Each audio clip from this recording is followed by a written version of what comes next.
Okay, I wanted to do a review of the Mesozoic rocks of the Cedar City area. Behind me is what is mapped as the Timpawheat member of the Moenkopi Formation. You'll see later on it very strongly resembles the Virgin member, so I'm somewhat skeptical that this is the Timpawheat here. Now, the Timpawheat can be found further to the east, south in Cedar City, and it's yellowish in color, and it's quite fossiliferous in some places. This is a yellowish gray limestone, and it is fossiliferous. There are bits of fossils in it, although they've been heavily deformed. And these rocks are in fact tilting or dipping to the west, which is abnormal for this area. Most rocks dip towards the east in Cedar City, and that's a sign that these have been overturned, regardless of which formation they are. So, basal Triassic, this is the earliest Mesozoic rock in the Cedar City area, or at least the Timpawheat is, if this is indeed Timpawheat. If we look back, if this is Timpawheat, that would be the lower red, it's a mudstone, and then the ridge up there is the Virgin member of the Moenkopi Formation. So we have our first three members of the Moenkopi here. The next stop on our review of Mesozoic rocks of the Cedar City area is the Virgin member of the Moenkopi Formation. So a reminder that that's lower Triassic or early Triassic. That's about 240 million years old. And behind me, you can see these gray rocks are limestones in the Virgin member.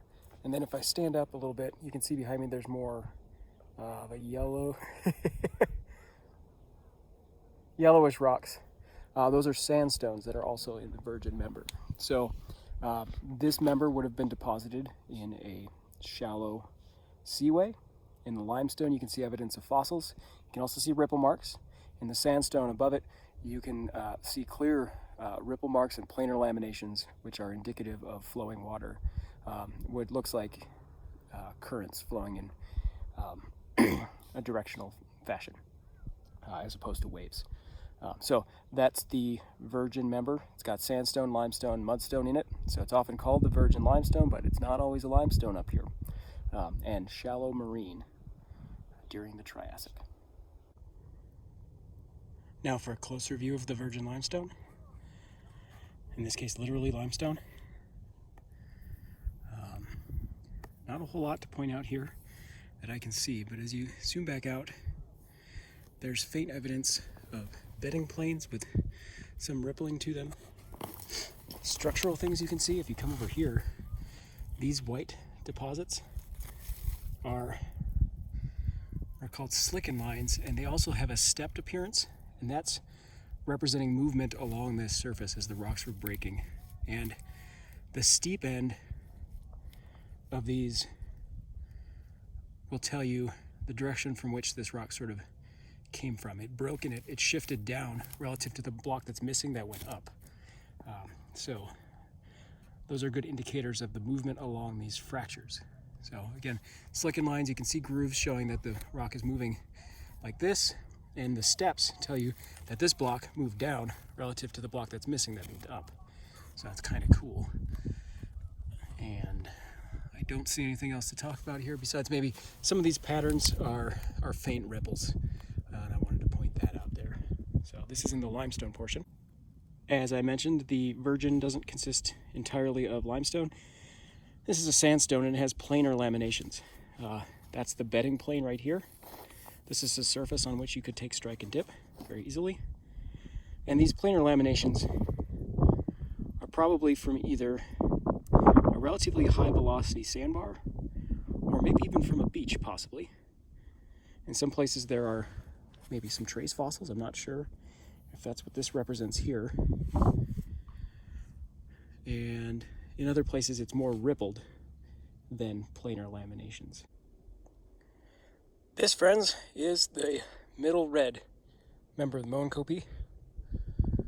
It's not very exciting. You can see that it's dominated by mud. Some of these chips here are sandstone bits in the mud that are weathering out. And if you look up here, this is a view to the south, and we're looking along strike roughly. And you can see that most of the middle red weathers out fairly easily and makes a strike valley that we're roughly parallel to. So not a lot to say about the middle red. Highly oxidized mudstones and sandstones deposited in shallow marine or maybe even slightly terrestrial type settings. These are gray gypsum-rich mudstones of the Moenkopi member of the Moenkopi Formation. And you can tell they're gypsum-rich because you can scratch into them really easily. So you can see those scratch marks. And if you watch my finger, X marks the spot. I can scratch into them with my fingernail. Right? So these are examples of sediments that would have been deposited in a sabkha environment. And if I walk back this way, you can see their dip, right? They're dipping down towards my ear, and they're dipping at about 45 to 50 degrees to the east. So that's the normal sort of situation out here. Back to the idea of a sabkha environment, it's shallow tidal flats where evaporation, of course, is very high, and that makes gypsum precipitate out of the seawater.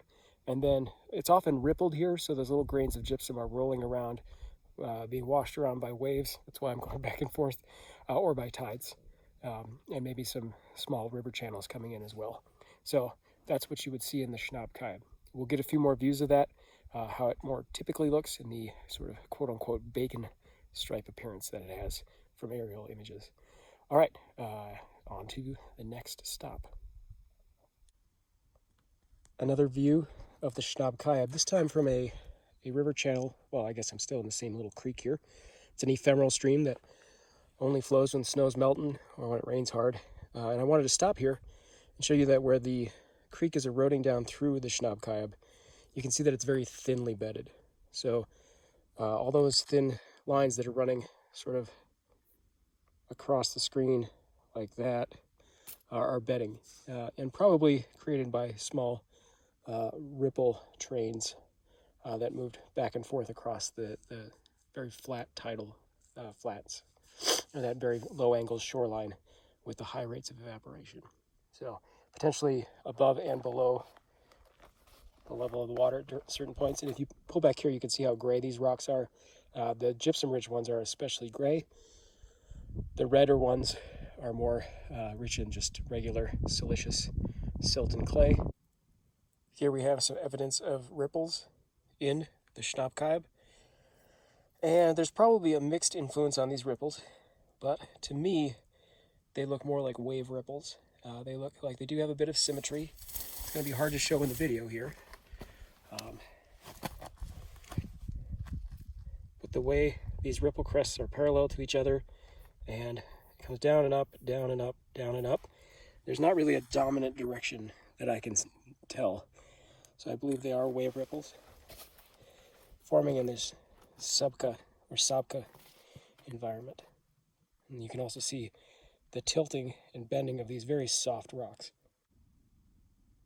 Still looking at the Moenkopi, member of the Moenkopi Formation, you can see how this rock breaks. Definitely illustrates its thinly bedded nature, as I mentioned in one of the other videos for this unit.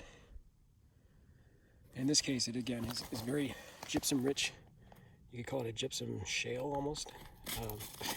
It's clearly not very hard. It's weathering out pretty quickly. So not a particularly strong unit, but it does have this shaly nature to it. There's more views. There's a reason they call this the bacon stripes. You have alternating highly gypsum-rich white or gray rocks, then more silicate-rich red rocks, and then back to the gypsum-rich gray rocks. And then that pattern kind of repeats throughout the Moenkopi member of the Moenkopi Formation in this arid Triassic basin. Still down in a creek valley, and I'm looking now at a sandstone in the upper red member of the Moenkopi Formation. And in this sandstone, if I orient it kind of parallel to bedding, hopefully you can make out the cross bedding that is passing throughout this sandstone. I'll zoom in a little bit here, and you can see the direction of movement along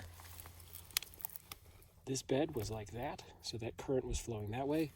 And if we move up here, it seems like that pattern is staying the same. You can follow this particular line down, so that's a surface of deposition, and it comes down and it pinches out towards the bottom here. Whoops, sorry. So I'll come across again. It comes down and it pinches out. When you see that, it helps you know which way's up. You can use cross bedding that way. Now I can't see it over here, but maybe if we follow this line, it comes up and then it stops. It doesn't pinch out like this. That's because this bed, when it came across, planed off the top of this layer. So that's a surface of erosion right there, but not an unconformity because we're in a very active channel system. So this is I'll do this again. This is the base of a bed here, and then it goes all the way up to there, and then there's another bed up there. So that's a surface of erosion. This is a surface of erosion of the underlying layer, and then a surface of deposition as these layers come down and then pinch out and get to relatively flat. So that's a good sign that that way is up, and that's how things are normally at Red Hill. Many of the examples we have in the classroom of ripples are either beautiful ripples that have been preserved on planes, on bedding planes, or good cross-sectional views of ripples. This is an example here of what ripples often look like as they're falling apart. So you can see the sort of thin-bedded nature of this rock. You might be inclined to call it a shale, but if you look at it up close, it turns out that it's a sandstone. And what's happening is that it's breaking apart at the boundary between the different layers that were deposited by each layer represents a ripple that moved through the system, and a series of ripples or train that are usually attached to each other.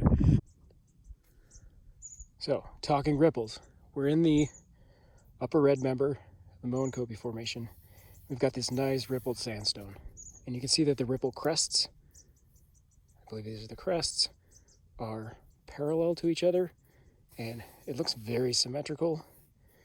From the side, the height of the ripples is so small that you don't really get a good view of them, even if I come down from here and try to look at them from the side. So it's a little difficult to assess, in some ways, how symmetrical they are, and also which way is up, because this narrow trough is often a sign that this rock is a cast of ripples and not the actual ripples themselves, that this is an upside down sandstone. And if we flip this up, you might be able to see that there are also ripples on the bottom. And I believe here you can see that this is fairly narrow and then this bit is fairly wide. Usually the troughs are wider than the crests, so I believe this is pointing up in that direction, which would make this piece right side up. This here may be some sort of resting trace of like a bivalve or something like that, or a place where something punched up through the sediment. If it punched up from the layer below, we should find it down there, and I don't see anything there. This actually makes it look too like there are asymmetrical ripples and they're flowing in this direction, because these would be the crests pointing up because it's upside down. So that's kind of cool. So I'll throw that one down the hill and then take a look at this one here. So another sample here. In this case, you can again see roughly parallel troughs and crests of these ripples. So again, the trough is the lower part and the crest is the part that sticks up. I don't know if that made any sense. And again, here it looks like what is sticking up is relatively wide, and then what's sticking down is relatively narrow. So I believe these are upside down. And this is actually a trough here, a trough here, and a trough here, and then a crest there, and a crest there, and a crest there. And I haven't flipped this one over yet, so here's time for a big reveal. Nothing going on this side of interest. So what I'm going to say is I do believe that this sandstone was deposited with up towards the hammer on top of some rippled sediments, and then later it broke free and tipped over, and then you can see this nice washboard appearance. Again, indicative of wave ripples.